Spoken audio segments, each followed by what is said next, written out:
They called it radar in a bullet, and it changed AA forever, but hardly anybody has ever heard of it.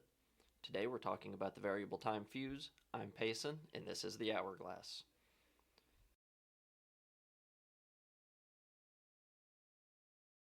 Picture this. You're on the deck of a U.S. Navy ship in the Pacific.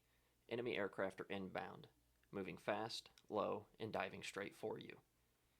You aim your anti-aircraft gun and fire, and miss, again and again and again.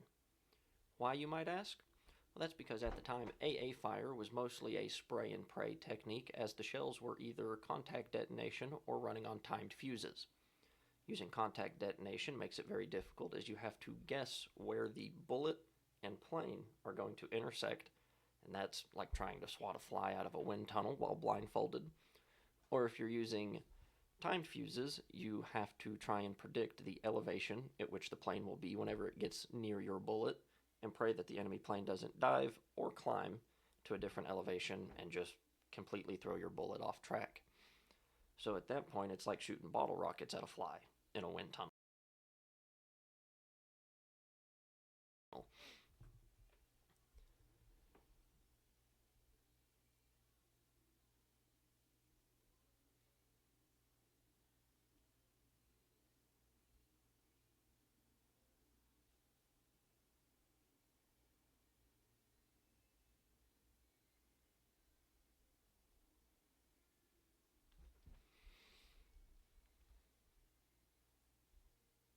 Enter the variable time fuse, also called the proximity fuse. It was essentially a tiny radar in an artillery shell.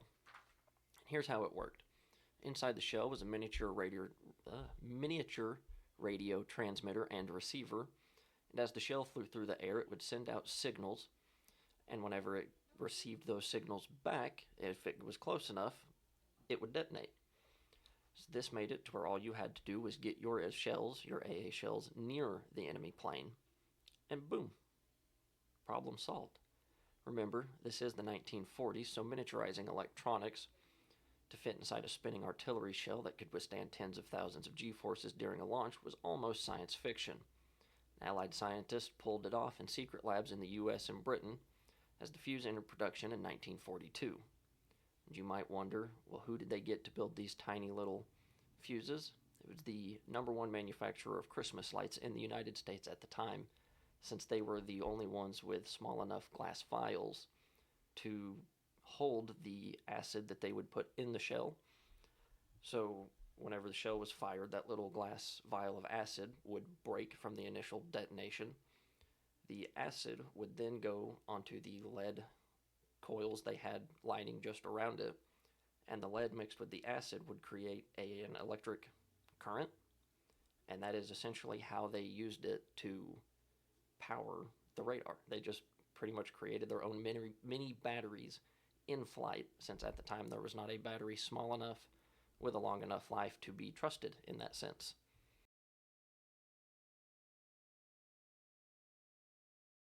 When these fuses hit the battlefield, they changed everything. In the Pacific Theater, for example, kamikaze pilots were terrorizing U.S. fleets, but once the AA guns were loaded with proximity fused shells, Japanese planes were being downed before they ever had a chance to even begin the dive. We can even go to the Battle of the Bulge over in Europe in 1944, as American artillery was using proximity fused shells to airburst ammunition and send shrapnel raining down into the German position. And they were safely dug in, so they thought. One German soldier would later describe it as hell from above. The use of these shells and the effectiveness is unparalleled, as at the time there was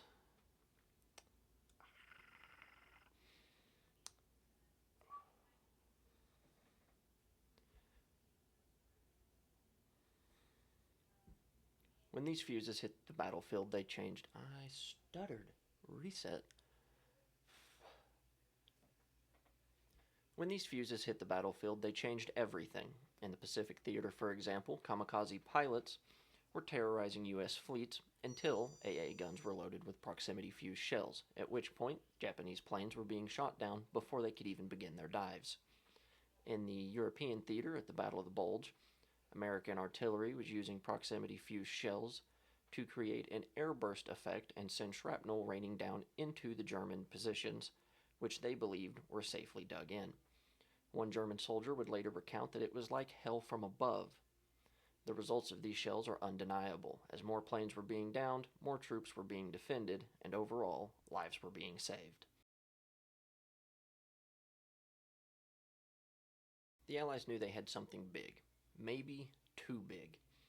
At first, the proximity fuses were only allowed to be used on naval vessels, or in the Pacific theater at the time, so that way, if there was a dud or a mishap with the shell, it was unrecoverable by enemy forces, and thus they were unable to reverse engineer it.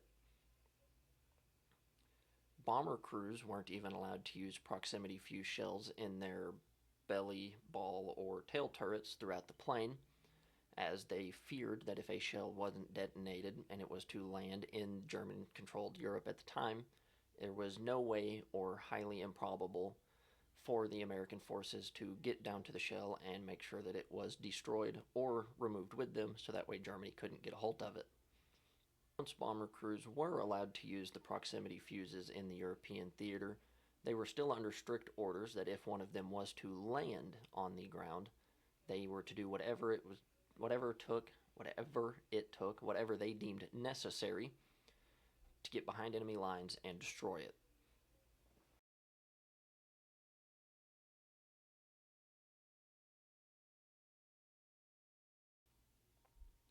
After the war, the proximity fuse didn't disappear, it simply evolved with the times.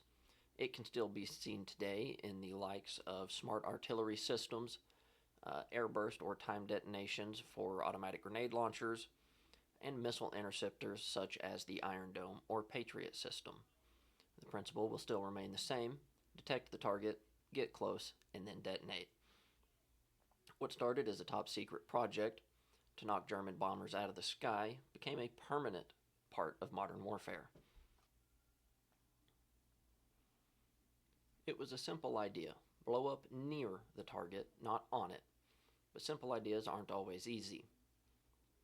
The proximity fuse fused physics, radio tech, and battlefield urgency into one deadly little package. And in a war where every second counts, this VT fuse gave American forces time and space required to win. Until next time, I'm Payson, and this has been the Hourglass, where from the dust of time, the voices rise.